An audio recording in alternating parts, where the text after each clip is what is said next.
멕시코 할라파에 위치한 한마트.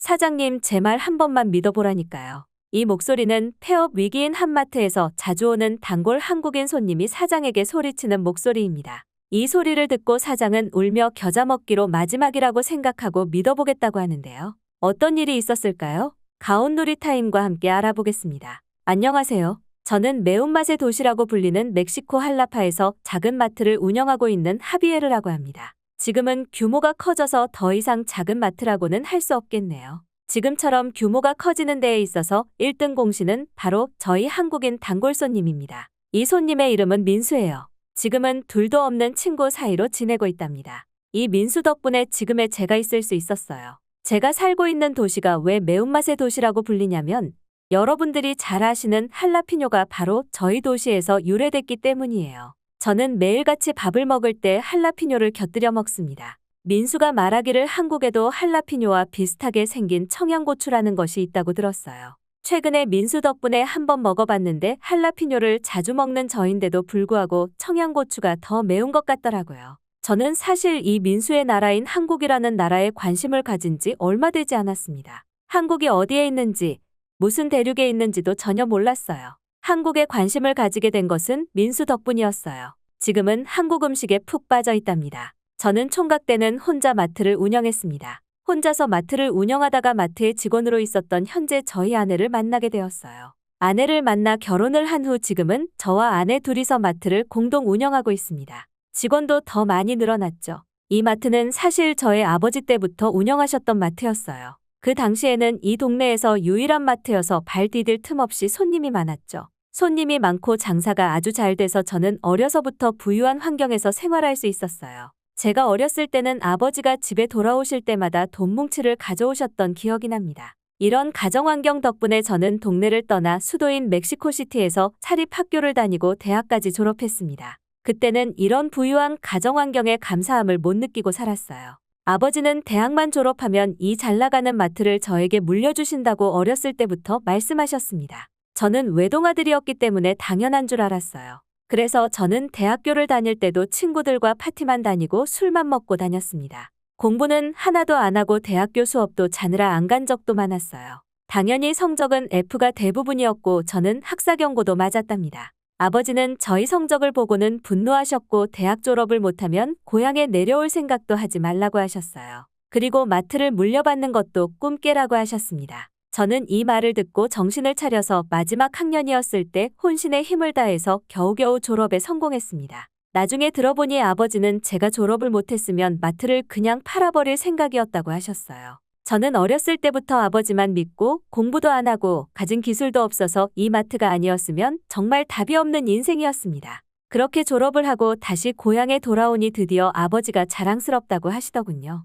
저는 이때까지만 해도 이제 마트를 물려받고 탄탄대로 인생을 살 줄 알았어요. 하지만 그건 제 꿈에 불과했습니다. 제가 졸업했을 당시는 아버지의 마트는 점점 내리막길을 밟고 있었어요. 하지만 눈에 띄는 매출 감소 수준은 아니어서 저는 금방 회복되겠거니 생각했습니다. 그렇게 별 걱정을 하지 않았어요. 아버지는 저와 같이 일을 하며 저에게 일을 알려주셨고 몇 년이 지나 대표 자리에서 내려오셨습니다. 그러고는 저에게 이 마트를 부탁한다며 드디어 저에게 물려주셨어요. 이때의 나이가 20대 후반 정도였을 거예요. 저는 드디어 해냈다고 생각했습니다. 아버지와 몇 년을 같이 일하면서 답답한 게 많았거든요. 저는 아버지에게 잘 보이기 위해서 몇 년 동안 친구들도 안 만나고 술도 안 마셨습니다. 이런 모습을 보여드리니 아버지는 당연히 좋아하셨죠. 하지만 저는 그때부터 이제는 마트도 완전히 물려받았겠다 싶어서 다시 방탕한 삶을 살았습니다. 아버지가 대표 자리에서 물러나자마자 친구들과 매일같이 술을 마셨죠. 이때의 시간이 지금까지 살아온 인생 중에서 가장 후회가 됩니다. 지금 과거에 저에게 말해줄 기회가 있다면 소리치면서 말해주고 싶어요. 그렇게 살면 안 된다고요. 대표가 된 저는 친구들에게 연락을 돌려서 이제 드디어 내가 사장이 되었다면서 마음껏 술을 마시자고 했어요. 오랜만에 만난 친구들과 술을 마시니 이제야 가슴이 뻥 뚫리더라고요. 친구들은 대표가 된 저를 치켜 올려줬고 저는 웃으면서 모든 술자리를 계산하고 다녔어요. 친구들은 저보고 성공했다면서 저에게 말해주니 저는 진짜로 대단한 사람이 된 기분이었죠. 사실은 저는 아무것도 한 게 없고 모든 게 아버지 덕분인데 말이죠. 멕시코는 한국과 다르게 술집이 늦게까지 하지 않습니다. 민수가 말해주기를 한국은 모든 게 24시간이라고 하더군요. 나중에 직접 경험시켜주겠다고 약속했어요. 저는 그 말을 들은 후 며칠간은 초등학생처럼 들떠 있었어요. 이곳에 술집이 문을 일찍 닫으니 저는 친구들과 자연스럽게 저희 마트로 향했어요. 술집에서 술을 먹고도 영업시간이 끝난 마트에서 친구들과 술판을 벌인 거죠. 그때는 제가 대표니까 이 정도는 해도 된다고 생각했습니다. 마트에서 술을 마시다 안주가 부족해지면 저는 친구들 보고 아무 코너에서 음식들을 가져오라고 했어요. 친구들도 저보고 이건 아닌 것 같다고 말했지만 저는 대표니까 괜찮다며 다 가져오라고 했습니다. 그때는 저와 친구들 모두 제정신이 아니었던 것 같아요. 제가 대표 자리에서 물러날 뻔한 적이 있었는데요. 바로 마트에서 술판을 벌이다가 아버지에게 걸린 일이죠. 그날은 저희 생일이었습니다. 시내에서 친구들과 생일 파티를 하고 이렇게 헤어지기는 아쉬워서 다들 마트에서 술을 더 먹자고 제가 꼬셨습니다. 생일이라서 기분도 좋고 잔뜩 취해서 친구들 보고 마트에 있는 상품들을 마음껏 가져가라고 했어요. 그러고는 술에 취해 그 자리에서 잠들었답니다. 누군가 소리를 치고 불을 켜서 눈이 떠졌는데 저는 벌떡 일어날 수밖에 없었어요. 바로 아버지였습니다. 아버지는 저희 생일을 축하하러 저를 보러 오신 거였어요.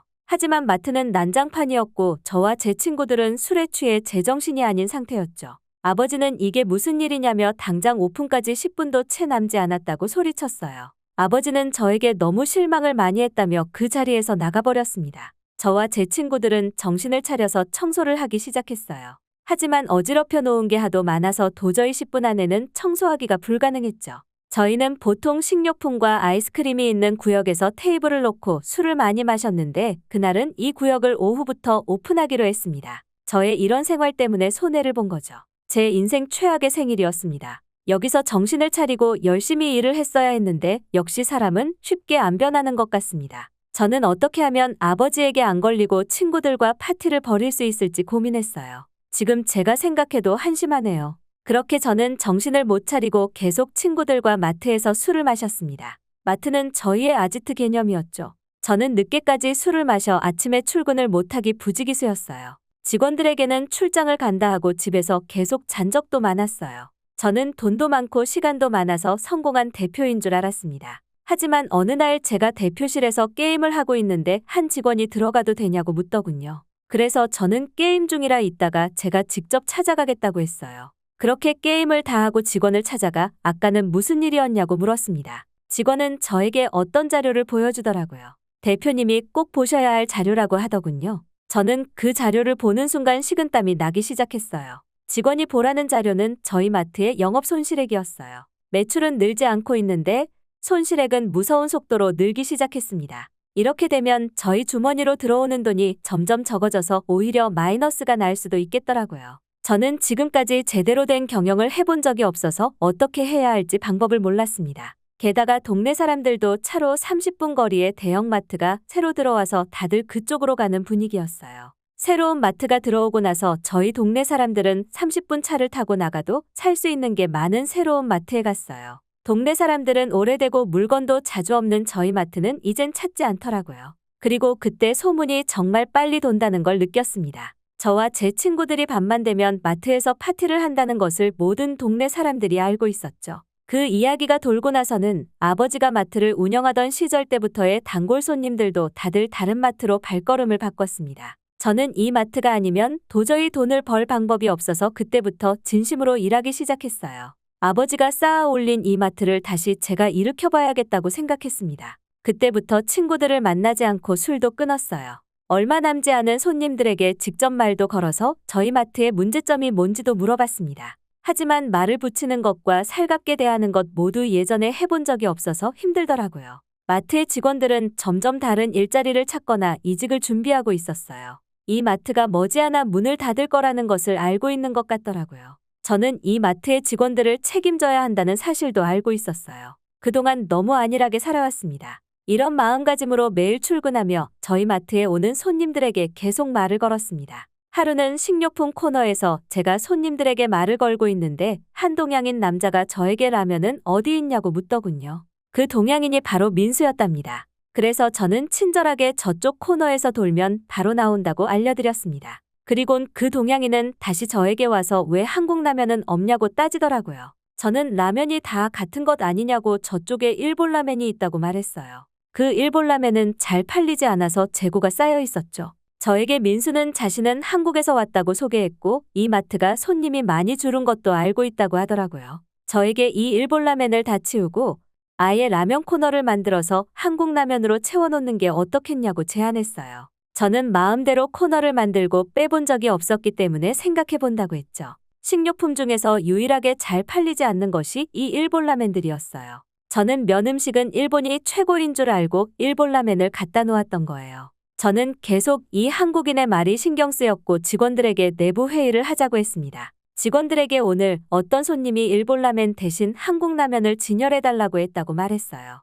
직원들은 저보고 요새는 한국 음식이 전 세계적으로 유행 중이라고 말해주더라고요. 저는 일본 라면의 매출이 줄은 사실과 한국 음식이 유행 중이라는 사실을 전혀 몰랐습니다. 사실 알았을 수도 있어요. 직원들은 저에게 매주 매출이 줄어든 품목과 늘어난 품목을 저에게 알려주거든요. 하지만 전에는 노느라 바빠서 제가 그 자료를 쳐다보지도 않았죠. 저는 이 한국인 손님의 의견을 반영해 보기로 결정했습니다. 직원들도 긍정적인 반응이었죠. 일본 라면을 코너에서 빼버리고 아예 한국 라면만 있는 코너를 만들어버렸습니다. 사실 라면에 관심이 있기 전에는 일본 라면과 한국 라면은 같은 건 줄 알았어요. 하지만 먹어봤더니 맛도 전혀 다르고 면발도 다르더라고요. 그리고 일본은 라멘이라고 하고 한국은 라면이라고 하는 차이점도 발견했습니다. 한국 라면만 있는 코너를 만들 때 저희 직원 중 한국 문화에 관심이 많은 한 직원이 예쁘게 꾸미고 만들었어요. 이 코너를 만든 직원이 바로 현재 저희 아내입니다. 그리고 직원은 그 한국 라면 코너 앞에 K푸드라고 적어놨죠.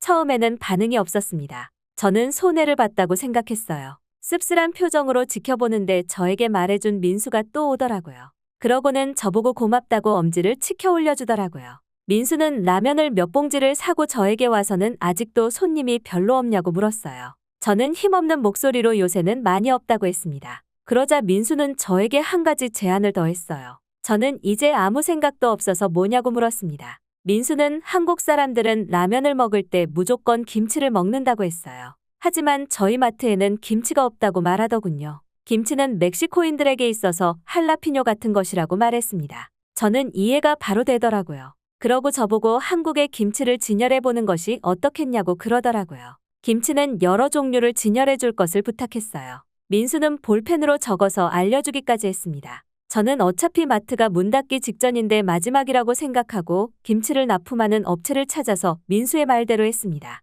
그러자 한국 문화에 관심이 많은 그 당시 직원이었던 저희 아내가 저보고 어떻게 이런 생각을 했냐고 묻더군요. 저는 한 한국인 손님이 알려줬다고 했습니다. 저보고 자신도 오늘 퇴근할 때 김치와 라면을 사갈 것이라고 방방 뛰면서 말하더군요. 저는 이런 아내의 모습에 반해서 결혼까지 한 것 같아요. 김치와 라면을 진열한 후 며칠이 지나자 저희 마트의 손님들은 관심을 가지기 시작했습니다. 민수는 라면을 사러 올 때마다 옆에 손님들에게 한국 라면과 김치를 소개해 주더라고요. 며칠이 지나자 저희 마트의 손님들은 K푸드 코너에 북새통을 이뤘습니다. 한국인이 많이 살지도 않는 동네인데도 말이죠. 라면과 김치는 물밀듯이 팔려나갔고 마트의 매출에서 가장 큰 부분을 차지하는 상품들이 됐어요. 저도 집에서 라면과 김치를 먹어보니 진짜 맛있더라고요. 알고 보니까 다른 마트에서는 한국 음식을 아예 팔지 않아서 손님들이 저희 마트로 많이 온 것이었어요. 저는 몰랐는데 멕시코 사람들이 한국 음식을 엄청 좋아하더라고요. 저는 이 현상을 보고 민수를 다시 찾아서 한국 음식에 대해 더 알려달라고 했습니다. 지금 당신의 말을 듣고 마트의 매출이 상승 중이라고 했죠. 그러자 민수는 아예 한국 음식 코너를 크게 만들어 보라고 웃으면서 말해줬어요. 저는 그때부터 한국 음식을 공부했고 어떤 것을 진열해야지 매출이 늘을 수 있을까 밤낮 없이 고민했습니다. 공부를 해서 몇 개 추려서 민수에게 이건 어떠냐 저건 어떠냐고 계속 물어봤습니다. 이때 민수와 많이 친해졌습니다. 그리고 민수는 인기 있는 음식들을 또 말해줬어요. 그는 라면과 김치하면 빠질 수 없는 게 바로 삼겹살이라고 했습니다. 그러고 상추와 청양고추 같은 것도 진열해 놓으라고 조언했죠. 민수의 말대로 하니 마트의 매출은 수직 상승하고 있었습니다. 저는 민수에게 너무 고마워 마트 할인 쿠폰을 마음껏 사용할 수 있도록 해주겠다고 했어요. 하지만 민수는 절대 받지 않더라고요. 나중에 밥이나 한 끼 같이 먹자고 하더군요. 저희 마트는 이 한국 음식들 덕분에 다시 일어설 수 있었어요. 지금은 규모도 더 넓혀서 동네에서 손님이 제일 많은 마트가 되었습니다. 현재 저는 일주일에 한 번씩 민수집에서 부부끼리 삼겹살 파티도 하고 있어요. 저는 다음 달에는 더 많은 한국 음식을 공부하러 민수와 함께 한국에 갑니다. 한국의 어떤 음식이 여기 멕시코 현지에서 먹힐지 기대하고 있답니다. 이야기는 여기서 끝이 납니다. 어떻게 보셨나요? 금수저로 태어나서 아무런 계획도 없었던 청년은 아버지의 마트를 물려받았지만 잘못된 경영 방식으로 매출이 줄어 폐업위기까지 갔었는데요. 폐업 위기에서 망연자실하고 있었던 금수저 대표에게 한 한국인이 일본라멘 대신 한국라면을 진열해 볼 것을 권유했고 그 한국인의 말대로 하니 매출이 다시 늘기 시작했습니다. 이 현상을 본 대표는 한국 음식 코너를 아예 크게 만들었고 마트는 기적적으로 매출 회복에 성공했습니다. 역시 한국 음식은 전 세계 어디서나 인기몰이를 하고 있다고 느낍니다. 저도 한국 음식이 더욱 널리 알려지기를 바라면서 이만 물러나겠습니다. 지금까지 세상의 중심이 되는 한국의 이야기를 전해드리는 가온누리 타임이었습니다. 인상 깊게 보셨다면 댓글로 여러분들의 생각을 남겨주세요. 끝까지 시청해주셔서 감사드리며 여러분들의 구독과 좋아요는 영상 제작에 크나큰 힘이 됩니다. 앞으로도 더욱더 인상 깊은 이야기로 찾아뵙겠습니다.